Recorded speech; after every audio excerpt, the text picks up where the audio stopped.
Natasha Archer, who has served for 15 years as Catherine's personal assistant and stylist, has decided to officially move on. She is embracing the private sector after a dedicated time of royal service. But what does this mean for Catherine's style? We shall get into all of this today. But if you guys haven't been to Royal Fashion News before, hello, my name is Brittany, and this is a channel for all those who have a passion for royal fashion like I do. So if you guys want to hit that subscribe button, I would absolutely love to have you back. So, this is a pretty big story because many have put forth that Natasha Archer has been a key person in Catherine, the Princess of Wales's style evolution.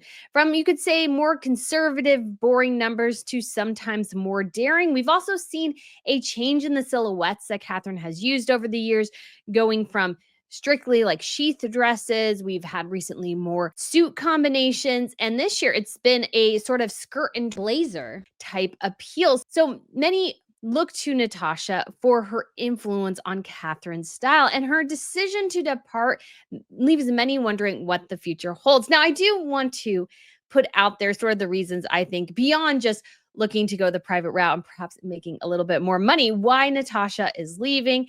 I mean, she's been there for 15 years. That's a very long time of service. And she now has two young children. She actually ended up meeting her husband on the job, famed Getty photographer Chris Jackson. And because of that, he has a travel schedule to a certain extent, and so does she. So this allows them to better manage, I think, sort of the rigors of the royal world, because he does travel quite a bit with the royals, and she would have to as well. And going through a royal tour, trying to help manage somebody as high profile as Catherine and William in their schedule. And we have everything going on with Catherine's cancer diagnosis and everything. There's just a lot of complications there that I think make a, you could say, further career a bit more difficult for Natasha. And I totally believe part of this is just wanting to be more at home and more available because, again, the rigors of working for a royal, I cannot even imagine.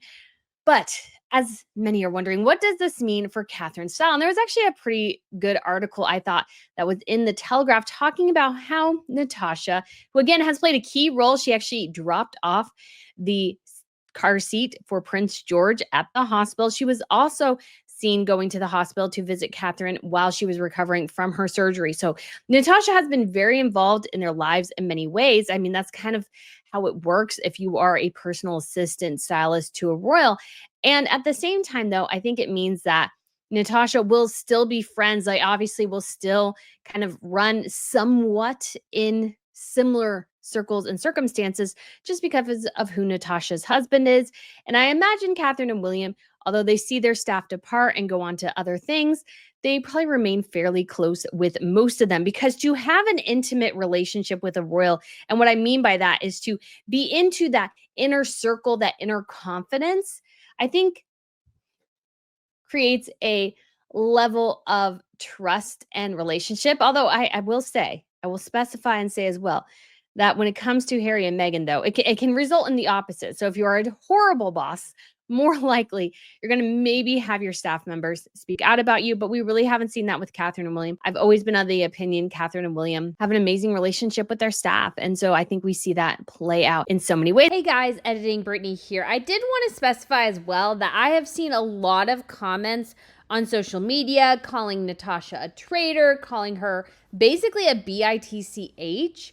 And it's because she has set up a new Instagram account, and some people are noticing that she's followed people who have been quote unquote team Meghan, including, I believe, the makeup artist Meghan used, Daniel, the crying makeup artist.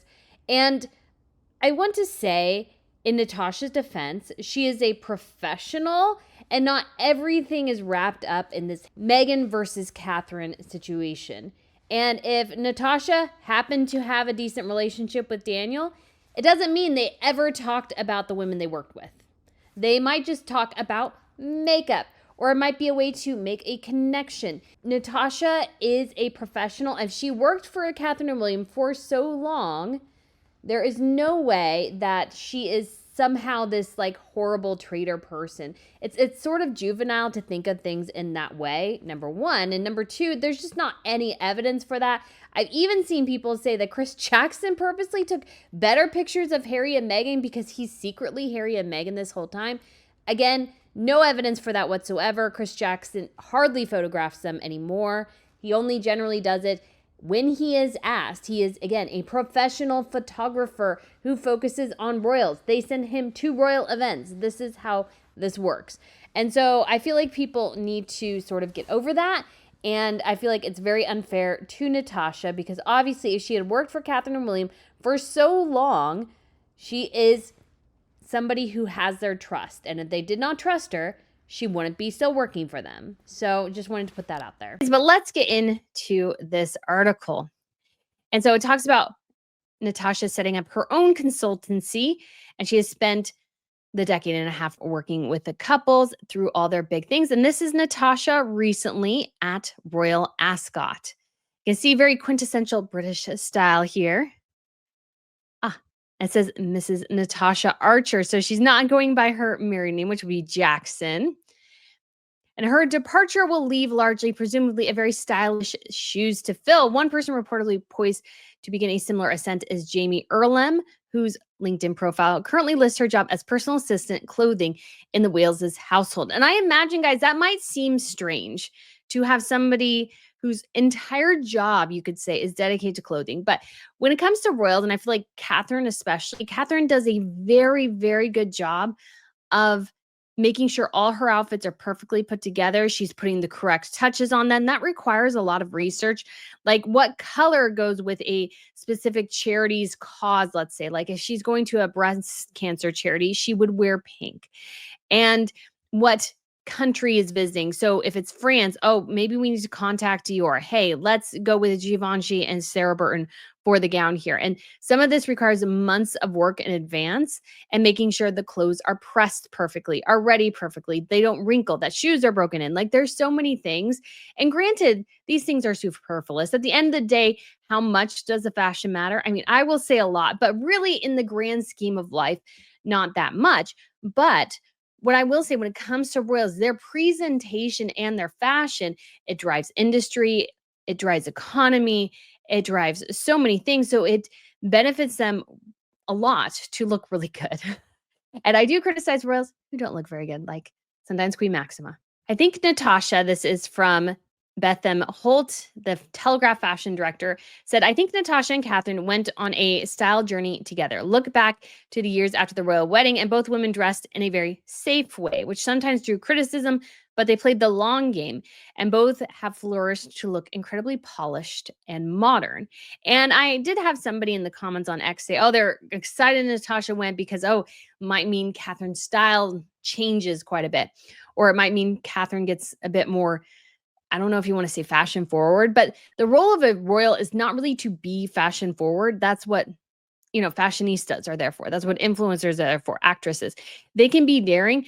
Royals have to fit in a very particular box, which again means that they have to look professional, look elevated. So you want to go to an event and always think the royal is the most dressed up. That's my personal opinion. The royal should be always the most dressed up. Not that people should necessarily dress down or feel bad, but it's like anything. Like I want to walk into a room and sometimes, I mean, this is not my conscious decision, but it's like I want to always look my best. So I went to it was a Memorial Day event.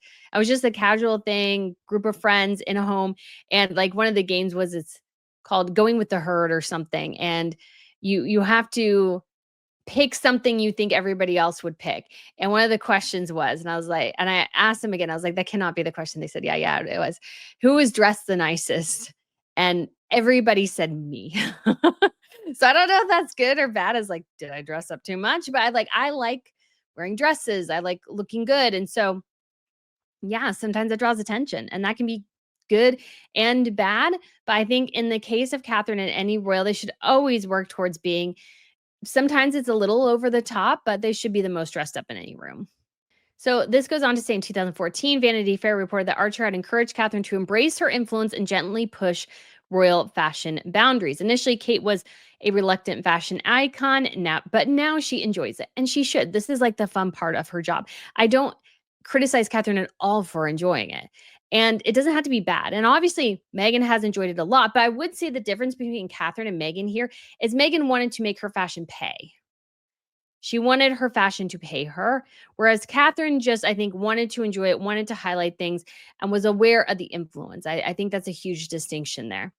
Archer shops a lot for Kate online. That would be weird if you shopped a lot for somebody online and then you no longer shop for them online. And calls in hundreds of dresses for Kate to try on. She has persuaded Kate to take on some more risks. The hemlines are shorter, and Kate's really pushing the boat out in the fashion stakes. I wouldn't say the hemlines were like too much shorter. I would say early on in her marriage, the hemlines were shorter. So it was a year that the couple went on tour to Australia and New Zealand.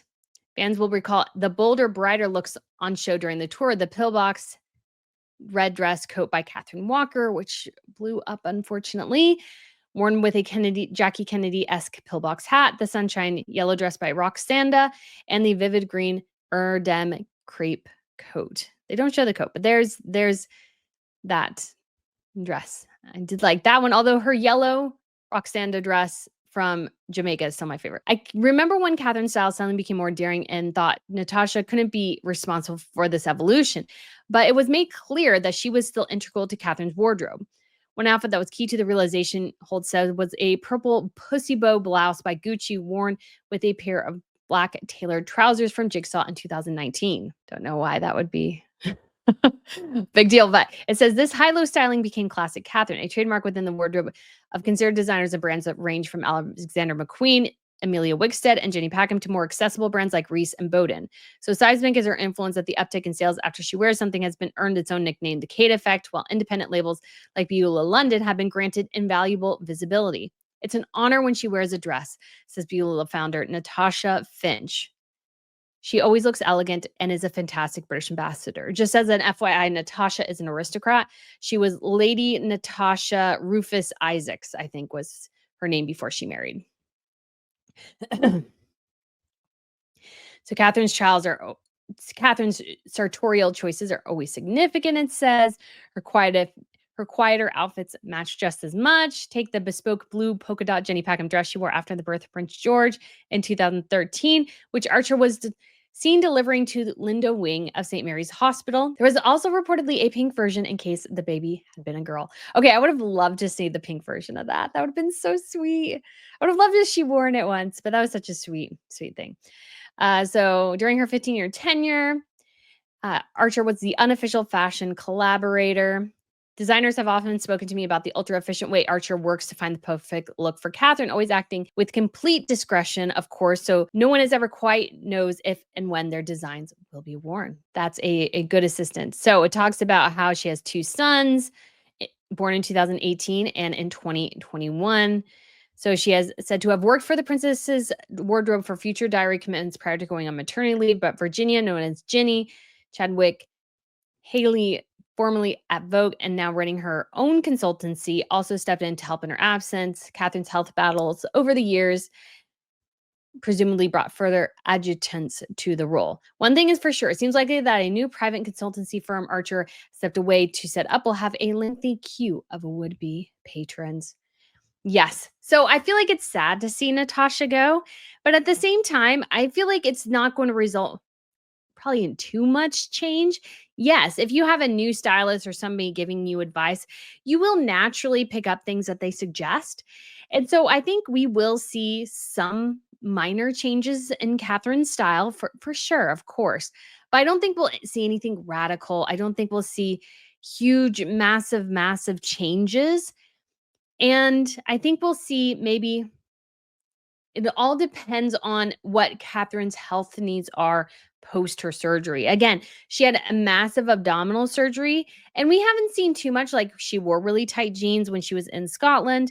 So I don't know how much of a difference we'll see, but I can imagine there are some limitations with her wardrobe now in different ways than there were before. So again, I don't think we shouldn't look for too much excitement in the future in some ways, because I think Catherine, her job is to not be very exciting. Yes, she'll always stun us in many ways, but her job is to not be flashy in that sort of crass way Hollywood people are. Her job is to be stylish, elegant, glamorous, with that touch of regal air. And I think Catherine owns that so well. So I wish Natasha all the best. I can't wait to see what she does. This move 100% makes sense, but it's sad to see her go. And I can't wait to see who Catherine kind of elevates to that position next. Although I will say, and I should have said this earlier, I think Catherine does have a lot of influence on her own wardrobe, especially as she's gotten older and I think more comfortable in the role. She's, I think, more comfortable dictating, hey, I want to do this, I want to do that, and I don't want to do that. So, guys, thank you so much for watching. Let me know what you think, and I shall talk to you again very soon. Bye.